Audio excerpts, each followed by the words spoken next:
We're going to go through our nighttime wind down stretch routine. So I'm going to do all of the stretches and just think each one you can do as many reps as feels good. But this should take about 5 or 10 minutes. So we're going to do some cat-cows.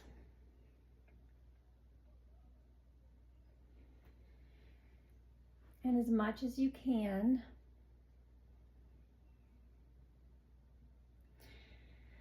try to breathe. Try to close your eyes and breathe. The longer you can take your breaths,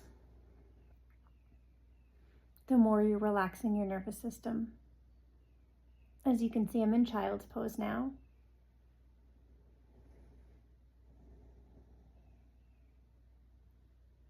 You can do arms straight out, or you can walk them over to the side.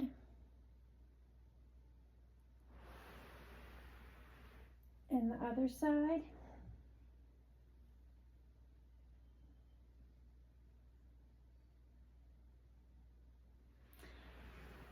If that bothers your knees at all, you can put a pillow right behind your knees.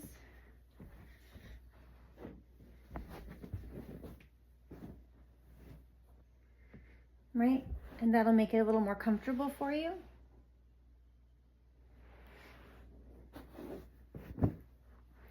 And I like to rotate back and forth between my child's pose and my cat-cow. The other one that feels really good, especially if you've been sitting at a computer or on a flight or in the car, is thread the needle. So if I'm reaching under,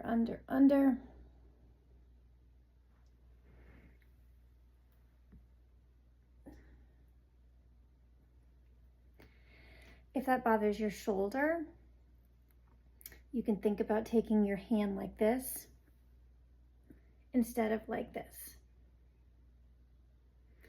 You could even cross your arm here, because we're trying to stretch your mid-back. If your shoulder doesn't want to do it, that's okay. If it does, go for it.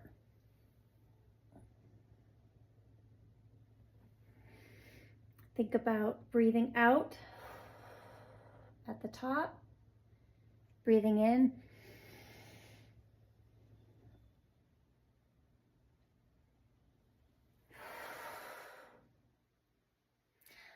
or you can try the opposite way, as long as you're breathing.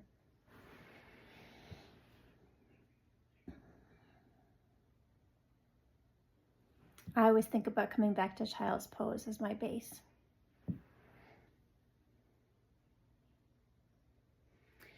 And sometimes if your hips are tired, back is tired, a little wag the tail, wag the dog, or hula hoop.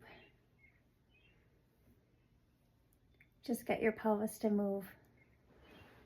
Sometimes that's why when you first go to lie down at night, your lower back feels so tight, like it just won't let go.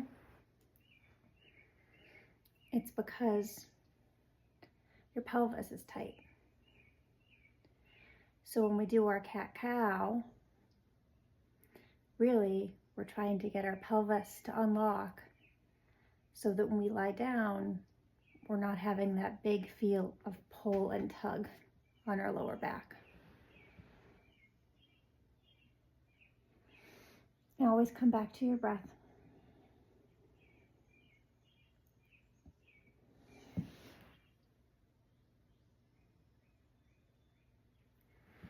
Just a few stretches to help you wind down at the end of the day. I like to do my wind down stretch routine ideally on my hands and knees, but sometimes it's hard to get on your knees for whatever reason. So I'm going to show you an alternative version lying on your back. Ideally you'd be on your floor, but certainly you can do this just right in bed.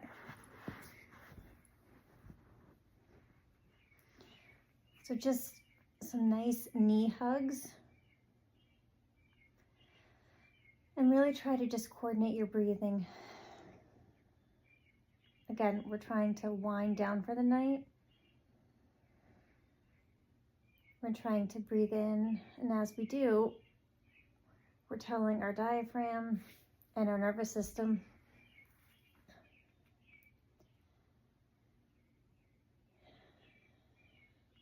that the day is done. You can do one leg at a time. You can do 2 legs. Some people just like to circle. Kind of think about that feeling of massaging your lower back into the ground, which is why sometimes this feels better on the ground than in your bed, depending on how soft your bed is.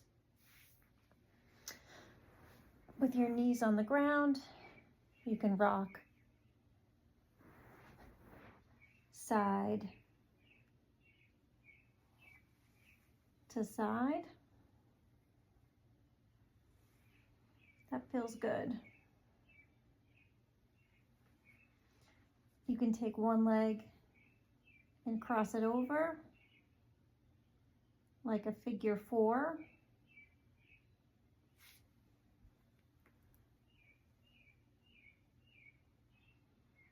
You're going to feel a stretch in through here.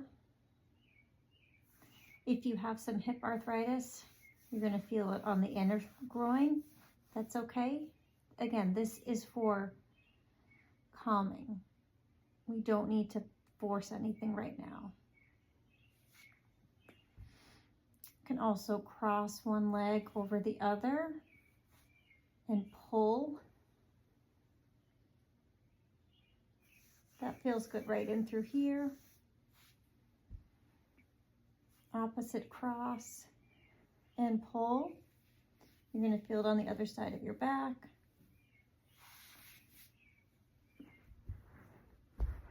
Other thing that feels really good is just trying to make your body as long as you can. So arms overhead, legs out in front or out below you, and try to think about someone's pulling your hands, someone's pulling your feet, and you're making your body as long as you possibly can. It feels really good to stretch.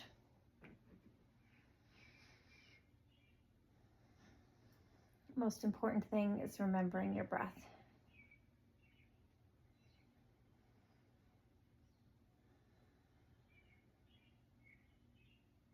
Remember, the purpose of this is to calm down your nervous system.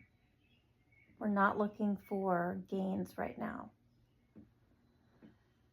We're looking to signal to our body that the day is done and we have done enough.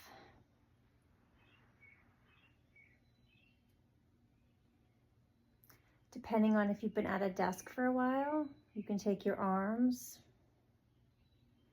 and just open. You can do some snow angels.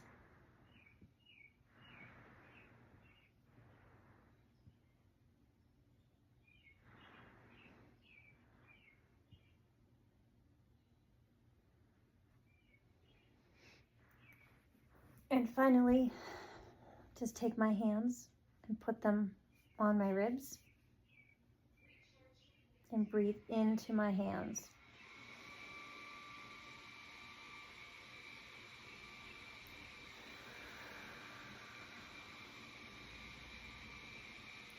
Try to put your hands on all the parts of your ribs.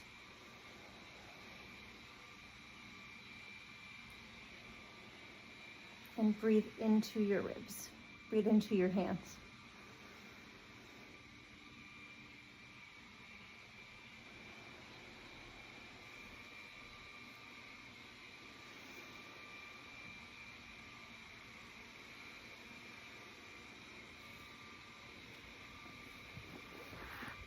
Sleep well.